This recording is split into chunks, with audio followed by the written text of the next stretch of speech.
नमस्कार, राम राम।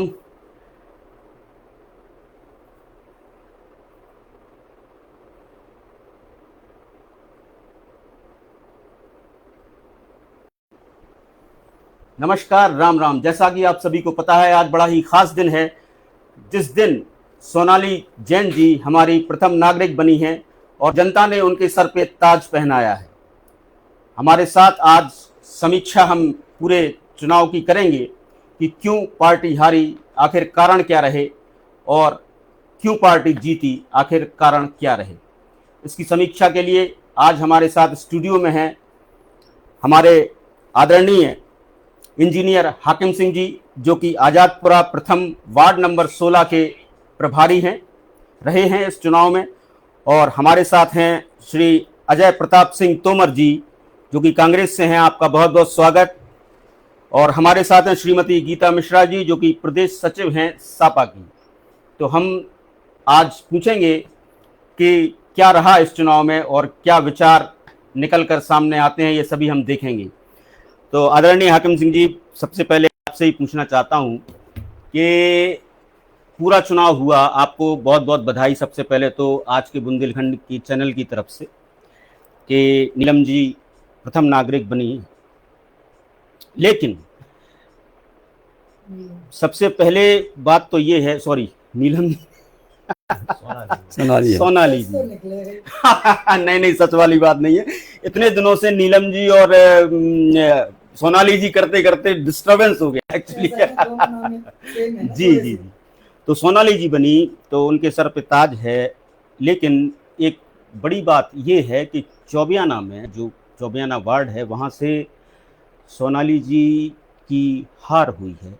और ये इसलिए भी ज़्यादा ज़रूरी है, चिंतनीय है आप लोगों के लिए, कि वहाँ विधायक जी का निवास भी है। और वहाँ से हारना क्या 2027 के लिए क्या दर्शाता है, कि क्या होगा 2027 में?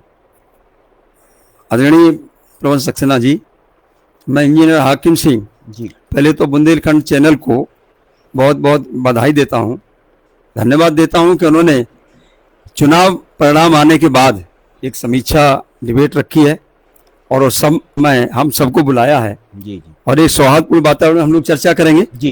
जो परिणाम आना था वो आ चुका है। तो इस परिणाम के लिए अपने इस नगर की जनता जनार्दन को नमन करता हूँ, प्रणाम करता हूँ उनके श्री चरणों में। और अपने तमाम कार्यकर्ताओं को, हमारे क्षेत्रीय पदाधिकारी भी यहाँ रहे, जिले के ढेर सारे पदाधिकारियों ने काम किया, और हमारे बूथ के पदाधिकारी कार्यकर्ता पूरे मनोयोग से लगे रहे, कड़ी मेहनत की उन्होंने।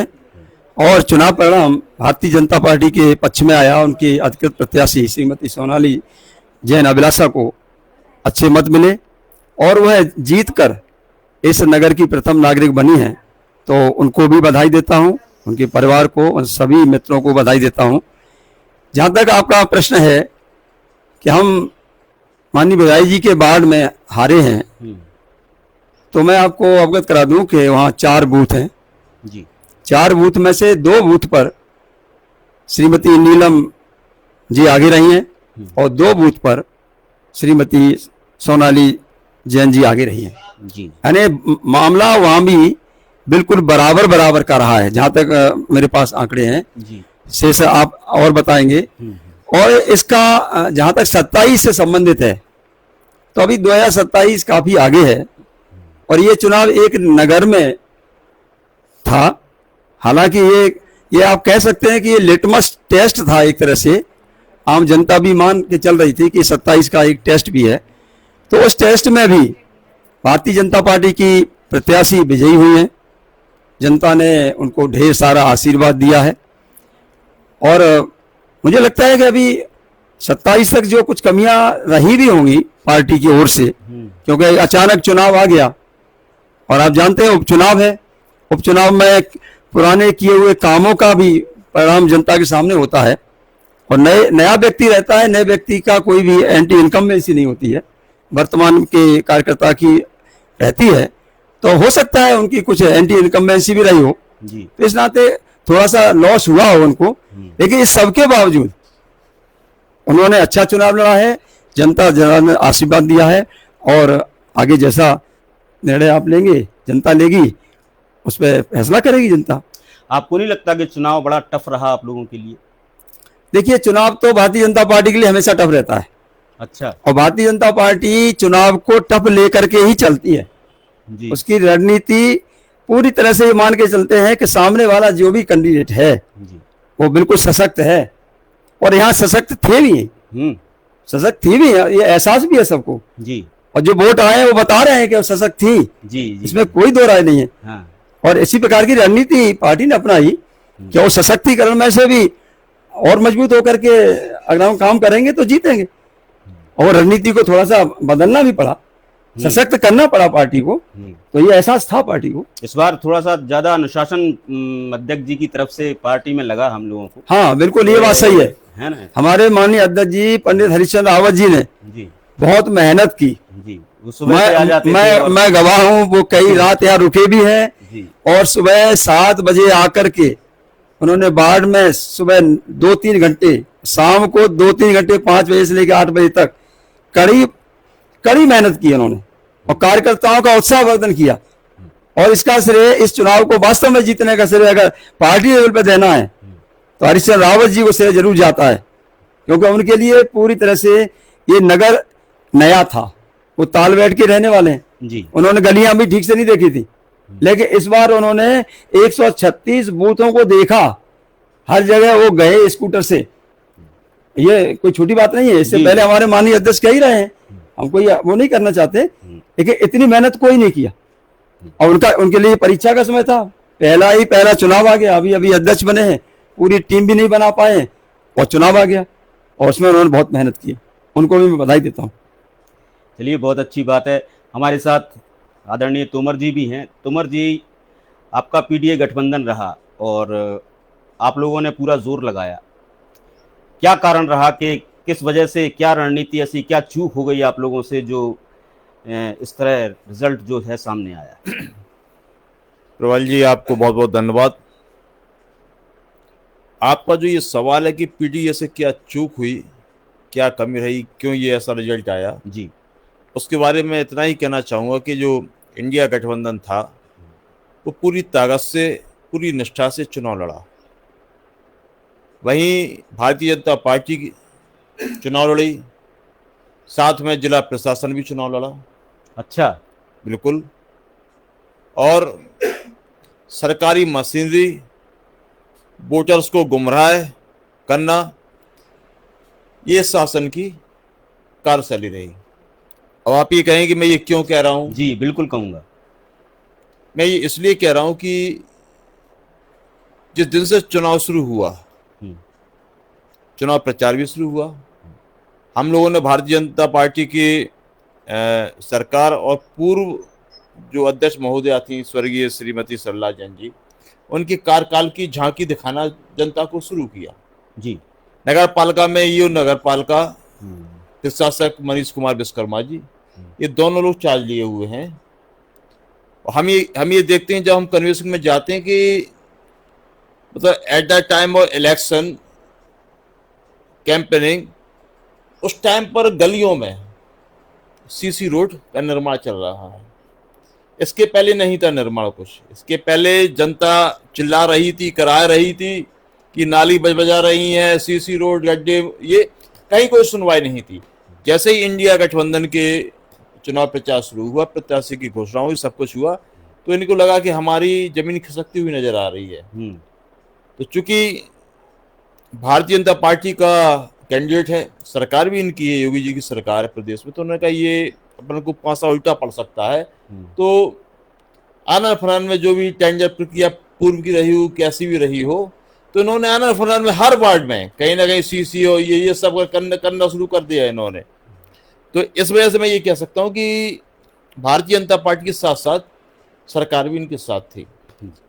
दूसरी बात, एक सबसे बड़ा फैक्टर आ रहा है कि इस चुनाव में जो वोटिंग परसेंटेज रहा वो सबसे कम रहा, और जहां ललितपुर अव्वल ज्यादा वोटिंग के लिए जाना जाता है, उसका कारण भी एक है। जब जाना जाता था उस समय जिलाधिकारी जो हुए हैं उनके द्वारा काफी मेहनत की जाती थी, काफी मेहनत की जाती है।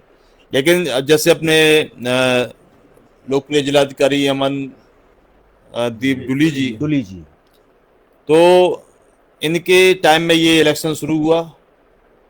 ये एक ऐसा इलेक्शन है क्योंकि मैन निर्वाचन अधिकारी डीएम को माना जाता है इसमें।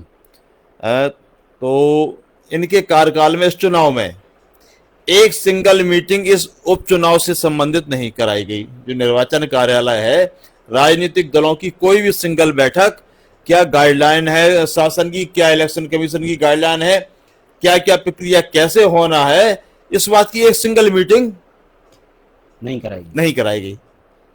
इलेक्शन प्रक्रिया कैसे होगी, ये राजनीतिक दल, ये तो हुआ कि हाँ नॉमिनेशन भरा जाता है और क्या है ये।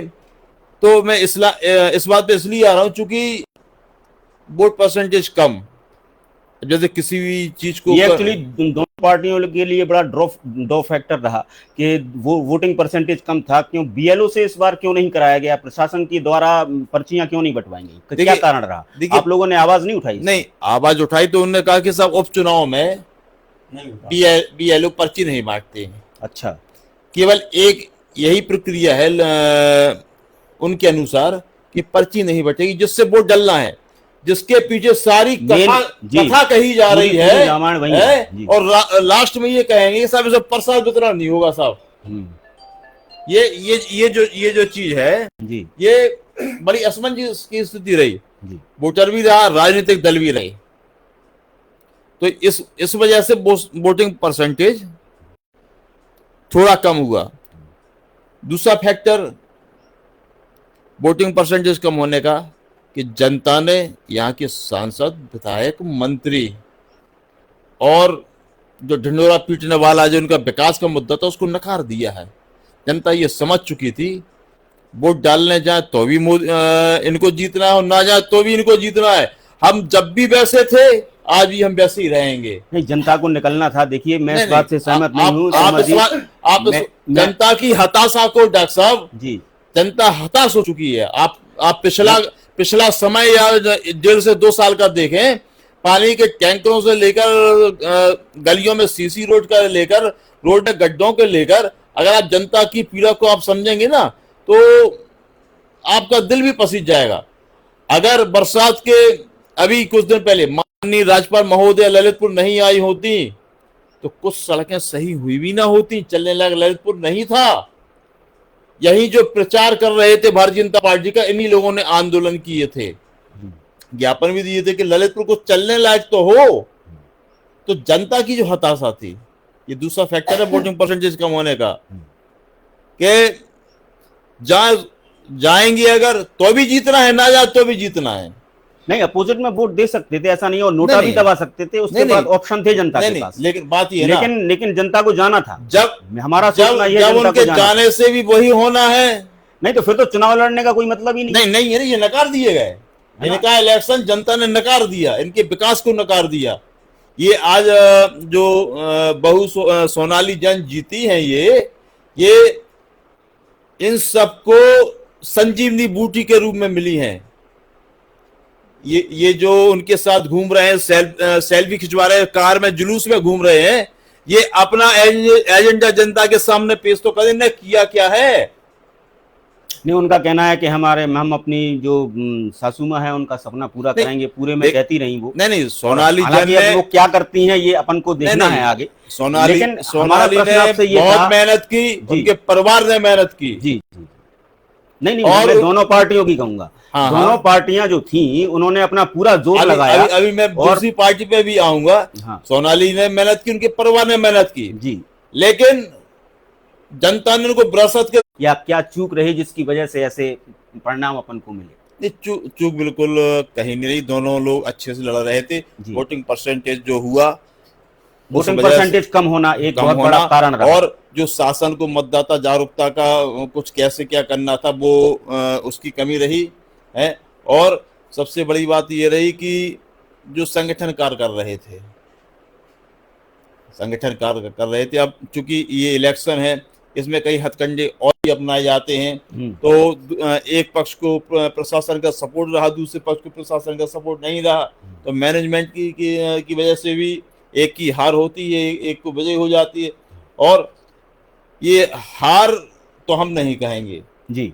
उपचुनाव में सत्ता शासन 10-11 साल से सत्ता में है आप, और कांटे की टक्कर एक विरोधी दल आपको दे रहा है, वो भी तो बहुत कम वोटों से, और एक अभ्यस्त राजनीतिक दल भारतीय जनता पार्टी और उसके साथ और प्रत्याशी भी अभ्यस्त, ऐसा नहीं है, और उसके अलावा जो इंडिया गठबंधन का प्रत्याशी था उसका कोई राजनीतिक कैरियर नहीं है, अनजान बिल्कुल। उसके बावजूद भी जनता का जो आक्रोश था, जनता की जो पीड़ा थी, उसने जो लहर बनाई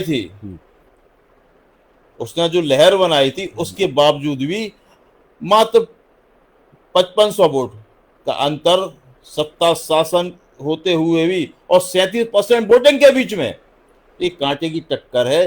जनता ने जो स्नेह दिया है इंडिया गठबंधन के लिए, हमारा प्रत्याशी हारा नहीं है, जनता के दिलों को हमने जीता है।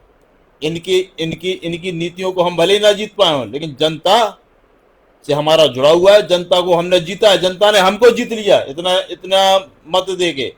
हम बिल्कुल नहीं आ रहे हैं, और आज उपचुनाव है, कल चुनाव ही होगा, ऐसा नहीं है, उसमें हम लोग पूरी ताकत से आएंगे, और जो कमी रही है वो पार्टी का अंतर अपना मामला है, उसको हम लोग उसको दूर करेंगे जी। और ऐसी कोई बात नहीं है। सब हमारे साथ गीता मिश्रा जी भी हैं।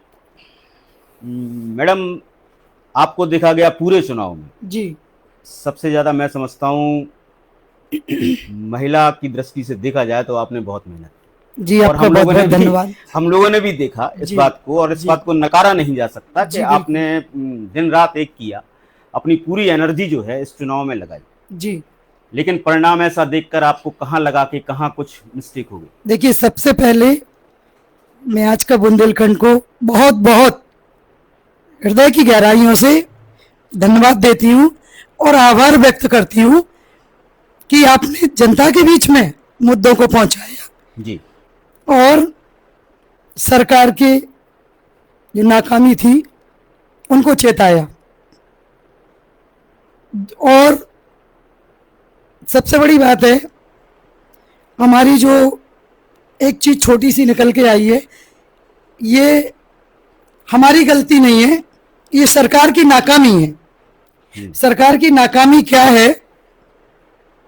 जिस तरीके से अभी तक के रिकॉर्ड में चुनाव आए हैं जी, उस तरीके से प्रशासन की कोई तैयारी नहीं थी। अच्छा, अटेंडम डेट मंगाई और अटेंडम डेट मंगा के चुनाव करा दिए। 14 दिन में इनकी पहले से तैयारी थी, अच्छा, प्रशासन की तरफ से और सरकार की तरफ से पहले से तैयारी थी, और उनने मन बना लिया था। आपने कमेंट भी देखे होंगे कि सरकार भले ही साइकिल जीत जाएगी लेकिन फंड तो हमें देना है, इनके लोगों ने कमेंट किए। लेकिन इस बात को मैं, इनकी बातों को अस्वीकार करती हूं, और ये मान के चलिए कि ये हमारी जो नीलम चौबे जी की ऐतिहासिक जीत हुई जी, जनता ने, ऐतिहासिक जीत है, ऐतिहासिक जीत जी, जनता ने अपना पूर्ण दिल से, हृदय से नीलम चौबे को आशीर्वाद दिया। मैं ललितपुर की जनता, सम्मानित देवतुल जनता को अपने हृदय से नमन करती हूं, और जनता हताश ना हो, ये तो अंगड़ाई है, आगे और लड़ाई है जी। बिल्कुल, आगे 2027 का चुनाव आने वाला है जी, और वोटिंग परसेंटेज जो आपने देखा कि इनको भी कम नहीं मिला, तो निश्चित रूप से 2027 में आप क्या देखना चाहेंगी? देखिए, 2027 में इसी तरीके से अगर ये प्रशासन की रणनीति रही तो हम लोगों को इनसे ज्यादा बलशाली होना पड़ेगा। अच्छा, पाला खींच के हम लोगों को जनता के बीच में आना पड़ेगा, इनकी नाकामियों को जनता के बीच में उजागर करना पड़ेगा। अभी तो कम उजागर हुई हैं, जो लीपा पोती हुई है ना, इनकी भी कलई खोलेंगे। हम चुप नहीं बैठेंगे जी। हमारी जीत हुई है, हमारी जीत ऐतिहासिक जीत है, और जो सरकार की जीत हुई है ये सरकारी जीत है, इसको जनता को मानना पड़ेगा। तो मतलब प्रशासन का सपोर्ट आपको नहीं मिला क्या? प्रशासन का सपोर्ट ना, कोई चुनावी तैयारी थी, ना कोई मीटिंग बुलाई गई। और सबसे बड़ी दुर्भाग्य की बात, आप वोटिंग परसेंट की बात करते हैं तो वोटिंग परसेंट में हमारे सम्मानित वोटर दरवाजों से अपने चिल्लाते रहे, बूथों पर जाते रहे, उनको पर्चियां नहीं मिली। और मैंने ये भी देखा कि वोटर लिस्ट में से एक मुखिया का नाम, अगर उस घर में 11 वोट हैं तो एक का नाम है, 10 लोग पूरे गायब हैं। तो ये भी बहुत बड़ा वोटिंग परसेंट का बहुत बड़ा मुद्दा है। दूसरी चीज, मैंने लगभग सभी पोलिंगों पे प्रत्याशी के साथ में सर्वे किया। वहां सरकार के एजेंट हावी थे। हमारे एजेंटों को किसी भी तरह से वहां से वॉकआउट किया गया। ये भी बहुत बड़ी नाकामी थी। कई पोलिंगों पे जाके देखे, आपको लगता है पक्षपात किया गया? बिल्कुल पक्षपात हुआ है। और ये मान के चलिए जो जीत आज उनकी हुई है सरकारी, वो जीत हमारी है। हम लोग भाई, वो लोग ताज पहन के जीत हुई है, हम बिना ताज के सरताज हैं, जनता के सरताज हैं। हम लोग अपनी हार स्वीकार नहीं कर रहे हैं। हमारी पार्टी ने, इंडिया गठबंधन ने पूरी ताकत से, तन्मयता से चुनाव लड़ा है और पूरी ताकत के साथ इनको एहसास हो गया था कि हमारी हार है। रातों रात, अब आप लोग ये बताइए, जनता देख रही, मंत्री जी का अगर चांदमारी पे है, रघुनाथ मंदिर में जाके बैठ के पंचायत कर रहे, तो ये जनता के बीच में नाकामी नहीं है? वहां जाने का तो कोई मतलब ही नहीं था। दूसरी चीज, मंत्री जी के शब्द थे, देखो मैं डरती नहीं हूं किसी से, नहीं, बिल्कुल आप ना प्रशासन से डरती हूं और ना मुकदमों से डरती हूं। जी। ठीक है। सबसे बड़ा जिले में मुद्दा दुर्भाग्य है, मंत्री, विधायक, सांसद, वर्तमान जिलाध्यक्ष, पूरी सरकार, सत्ता तुम्हारी है। राठौर कांड पे सरकार ने क्या किया बताइए? जनता हमारी खामोश थी। किसी के मरने पे अगर पब्लिक जाती है तो क्या प्रशासन मुकदमा लिख देती है? 155 लोगों पर मुकदमा लिखे गए, ये नाकामी नहीं है? बताइए आप लोग इसी मुद्दे को लेकर, सबको सारे मुद्दे लेकर आप लोगों ने चुनाव लड़ा निश्चित रूप से, और ये इसमें जनता समझी भी और जनता ने वोट भी दिया। लेकिन मैं ये जानना चाह रहा था कि कहाँ आप लोगों से गलती हुई है, कहाँ जनता ने कम सपोर्ट किया है, या आपको लगता है कि नहीं ठीक रहा चुनाव? जनता ने कहाँ कम सपोर्ट किया? अगर जनता कम सपोर्ट करती तो 20,525 वोट थोड़ी मिलते हम लोगों को। जी, ये तो शुरू से, मैं भी आज काउंटिंग में थी तो इनके एजेंट लोग हम लोगों को घेरे हुए थे। जी, मैंने देखा था आप काउंटिंग में थी। वहां गुटखा खा रहे, पानी फेंका जा रहा, तो ये सब नाकामियां हैं। प्रशासन क्यों चुप होकर देख रही थी? क्यों? क्योंकि सत्ता उनकी थी। दूसरी चीज, उनके लोग चिल्ला रहे, सत्ता के लोग बैठे, प्रशासन बैठा, वहीं पे आपके लोग, भाजपा के लोग घूम रहे और वो चिल्ला रहे कि हम तो 2000 की लीड पहले से ही लेके चल रहे थे। तो इसका मतलब है आप लोग अपने मुंह से बखान रहे कि ये जीत थी, ये जो हार थी उसको जीत में बदलने का काम सरकार और प्रशासन ने किया है। मैं इस बात का चैलेंज करती हूं। और वोटर लिस्टों का सबसे बड़ा मुद्दा कि वोटर लिस्टों में से नाम गायब हो गए, हमारे एजेंट पर्ची नहीं बना पा रहे। मैं ये समझता हूं कि ये जो वोटर लिस्टों में से नाम गायब है, सबसे बड़ा इस तरीके से जो जनता थी उसको भोगना पड़ा, बिल्कुल बुरी तरह से भोगना पड़ा। देखिए, सरकार की और प्रशासन की सजा जनता ने भोगी है। बिल्कुल सही बात है। और मैं ये निवेदन करना चाहता हूं जी, आपसे भी और आपसे भी, दोनों लोगों से, कि जो लिस्ट बने वो प्रॉपर तरीके से बने। ये थोड़ा सा आप लोग इसका ध्यान दें, जो चुनाव है उससे पहले देखिए प्रॉपर तरीके से लिस्ट बनी है या नहीं बनी है। इससे पहले की जो लिस्ट है, जैसे पहले पूरा चुनाव हुआ था, उस चुनाव में जिस परिवार ने वोट डाला हो, सुनिए मेरी बात बहुत गहराई से जी, और इस चुनाव में 2.5 साल में ऐसा क्या हो गया उन वोटर लिस्टों में कि परिवार के नाम गायब हो गए? यही मेरा प्रश्न ये चिंता का विषय है। और जनता इस चीज को सोच ले कि ये सोचिए कि आप लोगों के, आपके वोट देने के मताधिकार से आपको वंचित करना चाहती है सरकार और प्रशासन। जी जी जी बिल्कुल। ये चीज निकल के आया है और जनता इस चीज को स्वीकार ले कि ये लोकतंत्र खत्म हो गया है पूरी तरह से। लोकतंत्र की धज्जियां उड़ाई गई, लोकतंत्र को आहुति में डाला गया। ये जनता अपना स्वीकार कर ले। जनता ने पूरा समर्थन किया, पूरा सम्मान किया। दूसरी चीज, आप शहर में देखिए, रोडों पर रोडें डाल के ऊंची करी जा रही। अभी मैं निकल के आई, डीएम ऑफिस के आगे ताजा रोड डली। इससे पहले क्यों नहीं डली? कितनी बार रोडें डल गई डीएम ऑफिस की। क्या हवेली को छुएगी रोड? ये नाकामी नहीं है? चलिए, आपकी तरफ से आपने बताया। आदरणीय हाकिम जी, आपने दोनों की बातें सुनी। आप क्या कहना चाहेंगे कि जो ये दोनों लोग जो हैं निश्चित रूप से अपनी बात रखने के लिए स्वतंत्र हैं, आप इसके लिए क्या कहना चाहेंगे? दोनों की बातें सुनी आपने। देखिए सक्सेना साहब, ऐसा है, हमारे जो विपक्ष में गठबंधन था जी, और मैं उनको बधाई देता हूं कि आपने बहुत मेहनत की है। नहीं बिल्कुल। और जनता ने आपको बहुत सारा मत दिया है। उस जनता के द्वारा दिए गए मत का आप ये कह करके कि ये सरकार ने जिता दिया, इस जनादेश का आप अपमान न करें। अच्छा। ये अपमान है जनादेश का जी। एक तरफ तो आप कह रहे हो कि जनता ने हमको इतना वोट दिया कि हम 20,000 से ऊपर चले गए, अपार स्नेह दिया।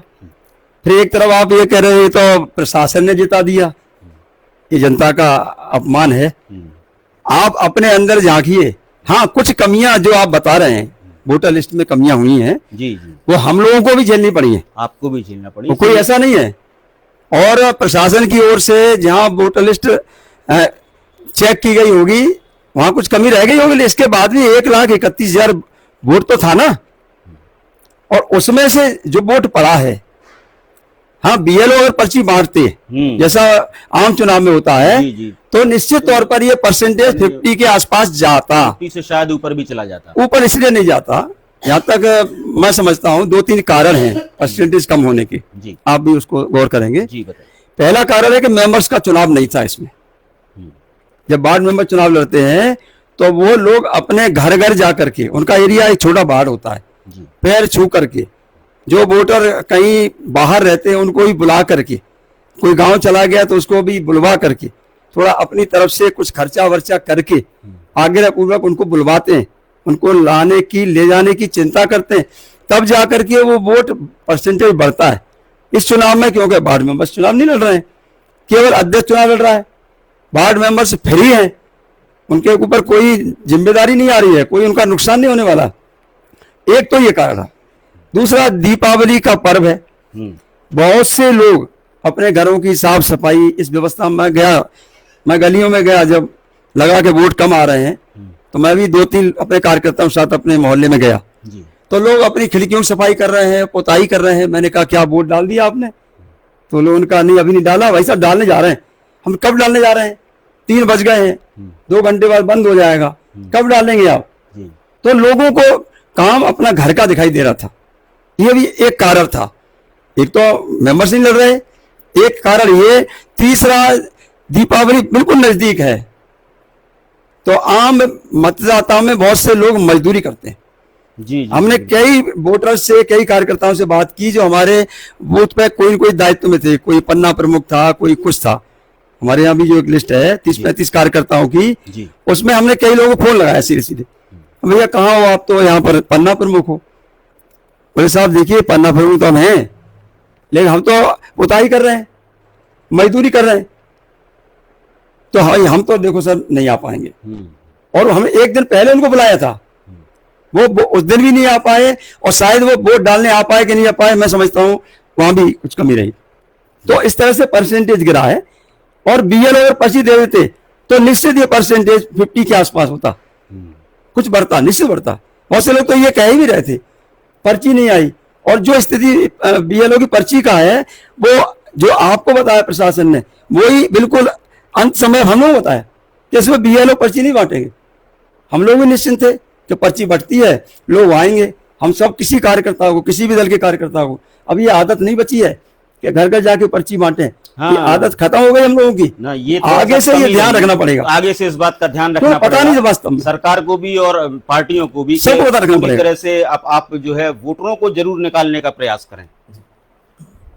जी धर्मेंद्र। सर्वप्रथम जो इतनी गहमागामी हुई 1 महीने तक, तो जिसकी जो मुख्य नायिका निकल के आई हैं श्रीमती सोनाली जैन जी, सबसे पहले तो हमारा चैनल को बहुत बहुत हार्दिक बधाई और शुभकामनाएं प्रेषित करता है और उनसे कहना चाहता है कि जनता ने आपको बड़ी मशक्कत के बाद चुना है और इस चुनी गई जीत को आपको अब विकास के पथ पर आगे बढ़ाना है, क्योंकि हम लोगों का काम समीक्षा करना है और दूसरी पार्टी का भी बताना है कि उनके साथ क्या घटनाक्रम घटा है। तो इसी संबंध में हम तोमर जी से पूछना चाहते हैं कि तोमर जी, जैसे पीडीए का जो नारा था 2024 में बहुत सफल हुआ और यहाँ तक कि योगी जी तक को हरा दिया आपके पीडीए नारे ने, तो क्या ये जो ललितपुर से पीडीए के नारे की हवा निकलना प्रारंभ हो गई है क्या? राठौर जी, ये पीडीए के नारे की जो हवा की आप बात कर रहे हैं, तो ये इस बात का प्रमाण है कि जहां इस चुनाव में नीलम आशीष चौबे को कहीं कोई स्थान नहीं मिल रहा था, आज बिल्कुल कांटे की टक्कर पर आकर वो खड़ी हुई है आज मतगणना के बाद, और 37% के बावजूद भी जनता का जो स्नेह मिला वो काफ़ी अच्छा रहा। तो योगी जी के शासन में पहली बात तो ललितपुर के लोगों ने क्रांति पैदा की कि इतना अधिक मत हमारे गठबंधन को मिला। ललितपुर के अलावा उत्तर प्रदेश में योगी जी का जो भी शासन है उसके विरुद्ध आवाज उठाना मतलब पुलिस की दमनकारी नीति के अधीन आ जाना, लेकिन ललितपुर की जनता ने और पीडीए ने यह सिद्ध करके बता दिया है कि ललितपुर में जो भी दमनकारी नीति अपनाएगा उसका जनता विरोध करके देती है।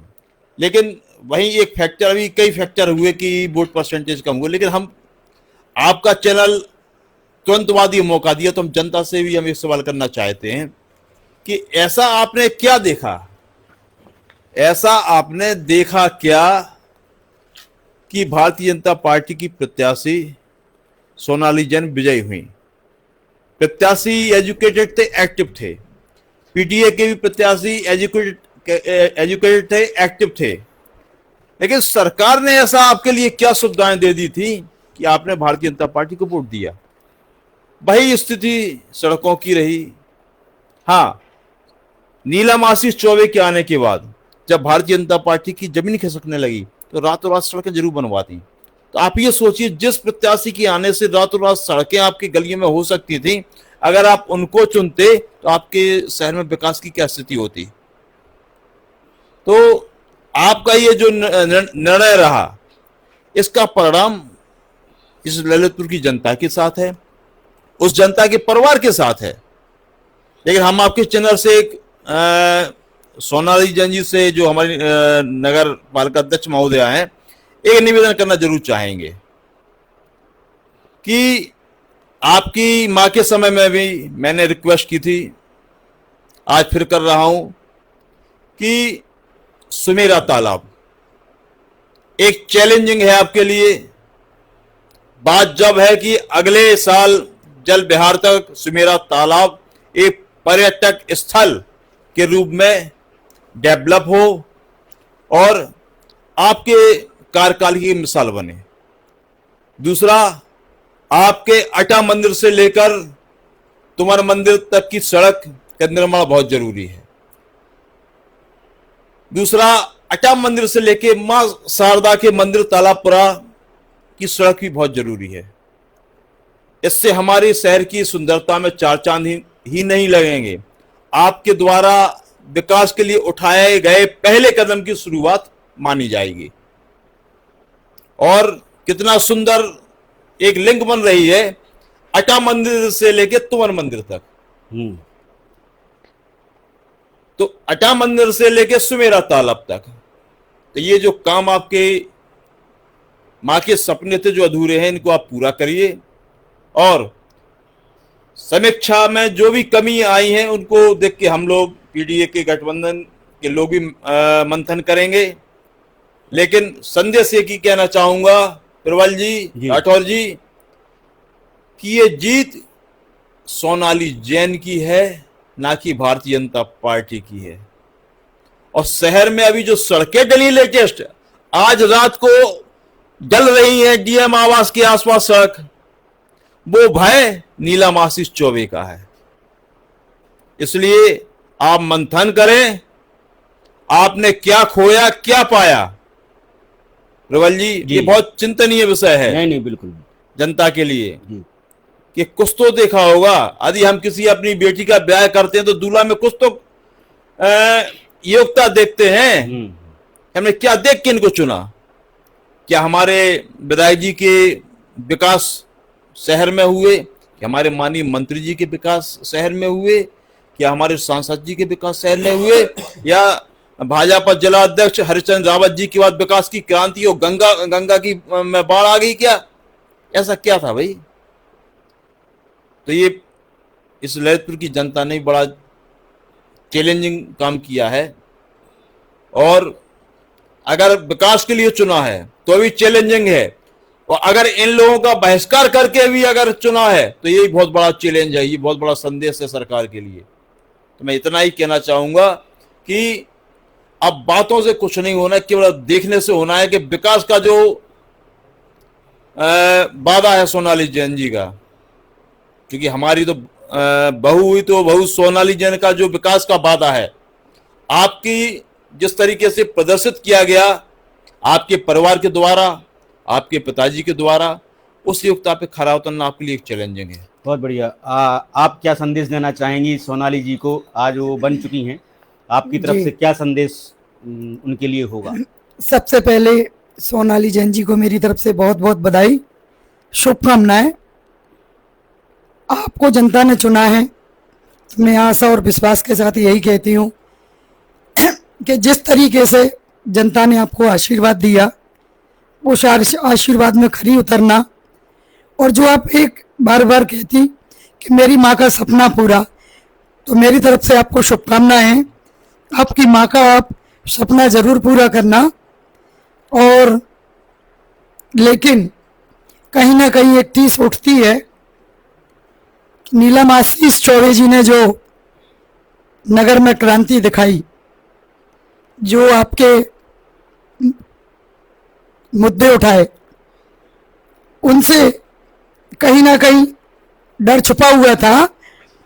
जो आपने बहुत सारी चीज़ें सामने दिखाई, लेकिन मैं यही कहना चाहती हूँ कि ललितपुर को जो 2.5 साल में मिला है, उससे हटके कुछ करोगी तो निश्चित है कि आप बधाई के पात्र हैं। अन्यथा ऐसे ही, और सबसे बड़ा मुद्दा मेरी तरफ से, सड़क, रोड, पानी, नाली, स्ट्रीट लाइट, ये दवाइयों का छिड़काव, ये तो एक छोटी सी बात है। और दिखा भी दी कि हम लोगों ने मुद्दे उठाए, पतली सी लेयर डाल के सड़क बना दी, लेकिन एक बहुत बड़ा मुद्दा है नगर पालिका का, जो नाम नरक पालिका दिया है उसको जरूर बदल देना। ये मेरी तरफ से एक सुझाव है। अवंती पार्क जो महिला पार्क है उसमें पुरुष घूम रहे हैं। दूसरी चीज, नगर पालिका में जो भ्रष्टाचारी का मुद्दा है, वो भ्रष्टाचार अगर खत्म होगा तभी विकास होगा। अगर भ्रष्टाचार खत्म नहीं होगा तो कभी विकास नहीं होगा। ये जनता से अनुरोध है, और जनता ने विश्वास किया है तो आपको खरा उतरना पड़ेगा। इन्हीं आशा और विश्वास के साथ बहुत बहुत शुभकामनाएं सोनाली जी को, लेकिन सोनाली जी को, सरकार को नहीं। जी, मेरी शुभकामनाएं सोनाली जी को हैं, सरकार को नहीं। जी दीदी, आपने अभी चुनाव प्रचार किया है और आप गली गली गई भी हैं और कई बार भी गई हैं आप। तो हमारा चैनल चूंकि निष्पक्ष तरीके से दोनों लोगों को देखा इस चुनाव में, तो अब चुनाव खत्म हो गए हैं, तो अब जो रणनीति है विपक्ष के रूप में आपकी, वो क्या रहने वाली है? और हमारा चैनल आपसे एक बात को और वादा लेना चाहता है आज जाते जाते, क्योंकि समीक्षा हो गई, बातें हो गई, लेकिन अब होना है काम। तो मान लीजिए पक्ष में तो बैठी है सोनाली जी, विपक्ष में बैठे हैं आप, वो सही गलत बताने के लिए बैठे हैं हम लोग। तो जिस प्रकार आपने गली गली घूमी है, हम लोग चाहते हैं कि विपक्ष अब पूरी तल्लीनता के साथ इसमें लग जाए और विपक्ष जो रोड़े दिखाया है, क्योंकि कई बार क्या होता है ना कि फेसबुक पे तो चुनाव लड़ लिया जाता है, उसके बाद आप लोग भूल जाते हैं। हम चाहते हैं कि मैदान में आप लोग हमेशा रहें जी। और नगर के विकास में सहयोगी बने। देखिए क्योंकि अभी पब्लिक आपको देख रही है। जी। हमने क्वेश्चन पूछा जी। कि नगर पालिका एक ऐसा चुनाव है जी। केवल और केवल पब्लिक का चुनाव है। यहाँ पर पब्लिक की सेवा करने के लिए जो भी सीट पे बैठा है, तो इससे ना तो सरकार पे फर्क पड़ रहा है और ना केंद्र सरकार पे फर्क पड़ना है। फर्क पड़ना है आप पर, हम पर और सब पर। जी, इस बात पे मैं कहना चाहती हूँ राठौर जी, सबसे पहले तो मैंने सबसे पहले ही आपके चैनल को बधाई दी थी कि कम से कम आपके चैनल के माध्यम से, आज का बुंदेलखंड के माध्यम से जनता इतनी जागरूक हुई कि उन मुद्दों को बहुत ताकत से उठाया। तो इस बात के लिए आप लोग धन्यवाद के पात्र हैं। और रही पक्ष और विपक्ष की, तो देखिए विपक्ष का काम है लड़ना और पूरी ताकत से। देखो मैंने फिर भी कहा कि हम हारे नहीं हैं। हम जिस तरीके से जनता के बीच में पहुंचे थे मुद्दा उठाने, उन मुद्दों को निपटवाने के लिए जनता के बीच में फिर से मजबूत होंगे और मजबूती से जनता के बीच में जाएंगे, उन मुद्दों को उठा करके और उनके समक्ष लाएंगे। करना ना करना वो उनका काम है। ये हम लोग बताएंगे। जी जी वो नहीं करेंगे। जी जी जी जी तोमर जी, आप क्या राठौर कहना जी, चाहते हैं? डॉक्टर साहब जी हम लोगों ने कैंपेनिंग के दौरान जो भी सड़कें दिखाई, इतना कम परसेंटेज होना इस बात का प्रमाण है या तो वो सड़कें बन गई, बन चुकी हैं, बन चुकी हैं। वो जनता का बाहर ना निकलना है, उसकी सारी समस्या, उसकी हर गलियों में सीसी रोड हो गए होंगे, नालियां साफ हो गई होंगी और सीसी रोड जल चुके होंगे। नहीं अभी नहीं हुआ है। नहीं, जनता नहीं निकली, अभी नहीं हुआ ऐसा।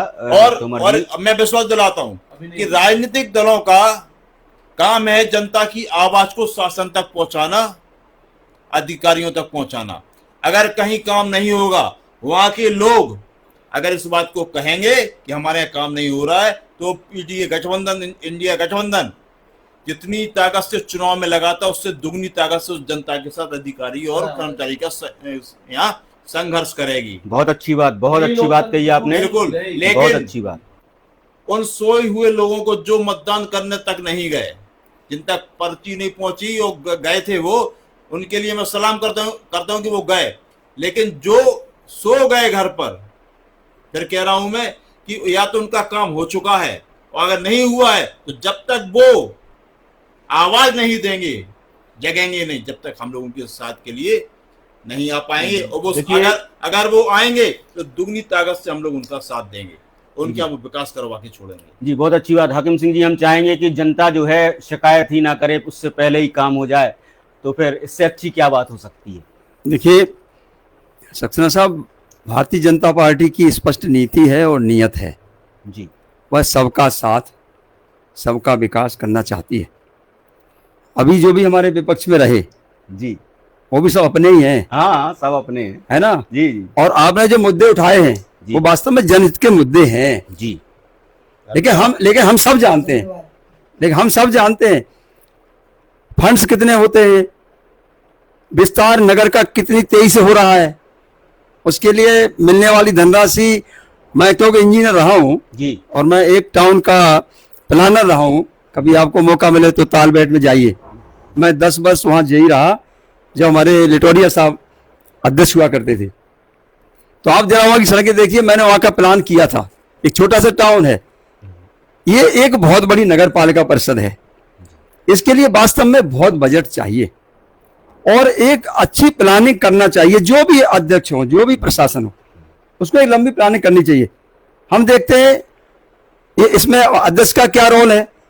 एक सड़क बनती है, कुछ समय बाद नाली बनानी है, सड़क टूटती है, पाइपलाइन डालनी है तो सड़क टूटती है। आदरणीय 10 करोड़ की सड़क चुनाव के दौरान बन चुकी है, मैंने चुनाव के दौरान तो नहीं बन सकती, नहीं प्रचार के दौरान तोमर साहब धन की कमी सरकार ने नहीं रखी। मैं तोमर साहब से, योगी जी, मोदी जी ने धन की कमी ललितपुर को कभी नहीं रखी। तोमर साहब वो तो इसलिए नहीं रखेंगे कि हमारी डबल इंजन सरकार चल रही है ना पहले से, इसी नहीं चल रही है ना, और इसी नहीं चल रही है, स्वीकार क्या है, चल रही है।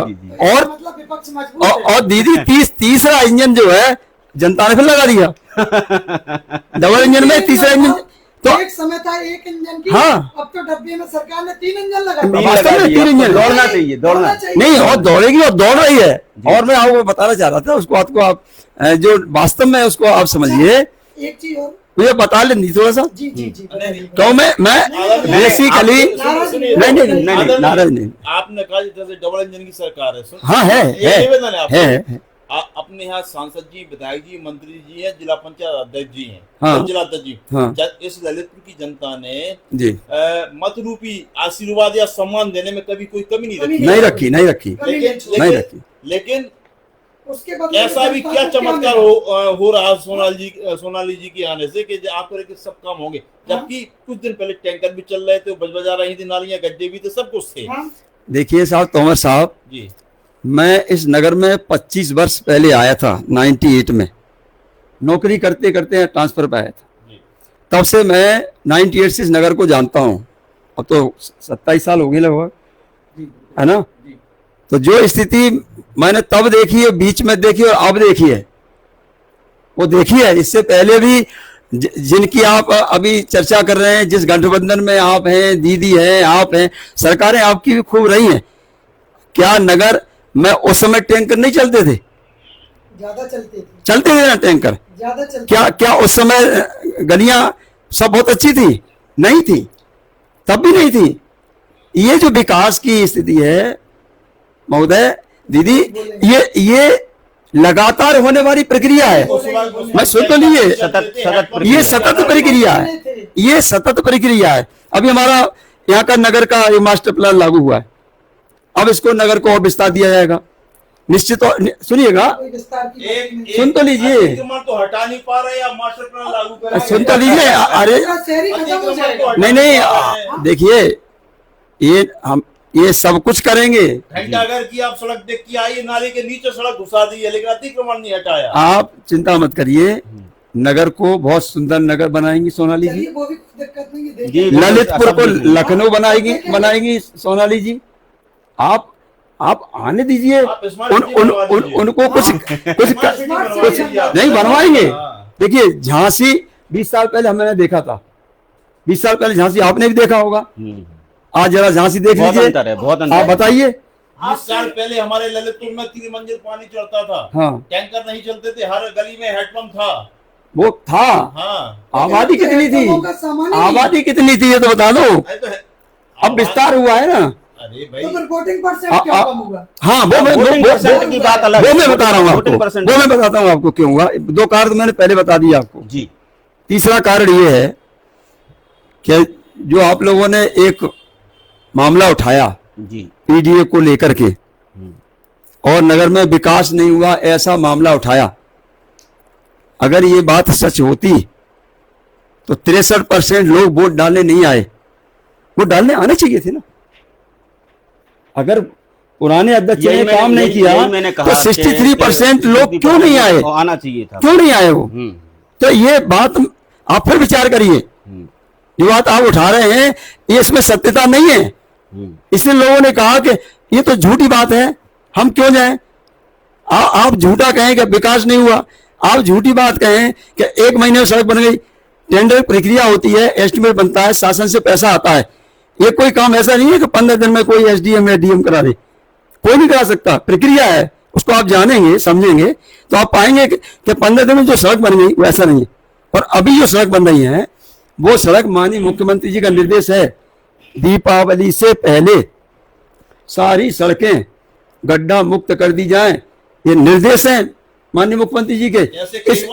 नहीं, लेकिन गड्ढा मुक्त नहीं हो पाई। नहीं होंगी, अभी होने जा रही है। और जहां तक पुराने गड्ढों की बात है ना, जहां तक पुरानी सड़क की बात है, अतिवृष्टि हुई राठौर साहब, अतिवृष्टि हुई, घर घर जल योजना का बजट कहाँ चला गया? नहीं, योजना लागू है, आप देख रहे हैं पूरी गलियां खुद ही पड़ी, वो उसी के लिए हैं खुद ही। कहीं कोई पाइपलाइन ही नहीं डली। नहीं अब देखिए पानी की पूरी स्कीम दीदी, यदि आप ऐसे कहीं कोई पाइपलाइन नहीं पड़ी तो वो जनता सब देख रही है। जनता ये कह रही है कि पाइपलाइन चक्कर हमारी गली खराब हो गई, और आप कह रही है पाइपलाइन नहीं पड़ी। ये डबल स्टैंडर्ड बात हो रही ना, आप किस तरह से? नहीं, डबल बात हो रही। नहीं, गली में खोद के चले गए। देखिए नहीं, वो अलग इशू है। ललितपुर की स्थितियां इस प्रकार जो हैं, अभी जो स्थितियां ललितपुर की चल रही हैं, वो निश्चित रूप से पाइपलाइन डली है, खुदा है, और प्रॉपर तरीके से काम नहीं हो रहा है। ये बात सही है, ये ठीक है, ये बात सही है, प्रॉपर तरीके से काम नहीं हो रहा है, जिससे जनता बहुत ज्यादा परेशान है। उसमें हमारे अधिकारियों की थोड़ी बहुत कमजोरी हो सकती है जी। और आप ये भी जान रहे हैं, अभी अध्यक्ष तो थी नहीं वहां, कोई भी व्यक्ति आपका नहीं बैठा, सारी मशीनरी बैठी सरकारी मशीनरी तरह चलती है, चाहे आपकी सरकार हो और चाहे भाजपा की सरकार हो। सरकारी मशीनरी का काम करने का तरीका एक अलग है, वो हम भी रहे ना, हम भी जानते हैं क्या चलती रहती है वो। जब आप नहीं होते हैं तो वो अपने हिसाब से चलते हैं। सक्सेना साहब, इस चर्चा के अंत का एक ही वो है कि जो नगर पालिका महोदया बनी है उनको समय दिया जाए। बिल्कुल, ये सही है, समय दिया जाए, बिल्कुल उनको समय दिया जाए। वो हम आप सबसे छोटी हैं, तो उनके लिए नहीं, उनका विजन बहुत अच्छा है, लेकिन वो बहुत योग्य है, योग्य नंबर है। वो जो समस्या है उनको प्राथमिकता से हल होना चाहिए। यही मैं ये निवेदन नहीं करूंगा कि इस चर्चा को यही समाप्त करते नहीं, बिल्कुल उनको समय दिया जाए, और मैं सभी दर्शकों से अपने निवेदन करूंगा, आपने बहुत अच्छे से इस कार्यक्रम को देखा, इस कार्यक्रम को शेयर करिए अपने, जिससे कि ये कार्यक्रम लोगों तक जन तक पहुंच सके। और अंत में मैं आप सभी का बहुत बहुत धन्यवाद प्रेषित करना चाहता हूं कि आप लोग स्टूडियो में आए। और एक बात और, मैं सोनाली जी जो अब बन गई हैं, पूरी पार्टी ने उनका साथ दिया और उन्होंने खुद बहुत मेहनत की। तो उन्होंने जो कहा था, हमारा आज का बुंदेलखंड यही चाहेगा कि ये जो 2.5 साल निकले, वो एक ऐसे ही निकालें जैसा सबकी राय थी कि बहुत अच्छे से सारा काम होना चाहिए, सुमेरा तालाब देखना चाहिए, और ललितपुर की जन की जो समस्याएं हैं उनको प्राथमिक स्तर पर रखते हुए एक अच्छे ललितपुर का, सुंदर ललितपुर का विकास वो करा पाएँ। हम सबकी यही इच्छा है। साथ ही साथ श्रीमती सोनाली जैन जी से हम कहना चाहते हैं कि आपका भी आज का बुंदेलखंड स्टूडियो में हम लोग स्वागत करना चाहते हैं, और यहाँ आप लाकर पब्लिक के सामने लाना चाहते हैं कि आप अपनी बात रखें कि आप आने वाले 2.5 वर्षों में क्या करने वाली है, क्योंकि अब जनता एक तरीके से आपके कामों को देखना चाह रही है। क्योंकि चलिए, बुजुर्ग बनते थे तो एक बात होता था कि हम लोग उनसे कुछ कह नहीं पाते थे, लेकिन अब आप नई जनरेशन की हैं, आप कंप्यूटर टेक्नोलॉजी की भी हैं, जो आपने अपनी इतनी सारी पढ़ाई लिखाई जनता को बताई है। अब जनता सुनना चाहती है और देखना चाहती है। ये सारी बातें केवल चुनाव जीतने के लिए तो नहीं थी, तो कहने का मतलब है कि अब आपको जवाबदेही बनना पड़ेगा। जी सर, बहुत बहुत धन्यवाद आप सभी का। जय हिंद, जय भारत। जय हिंद।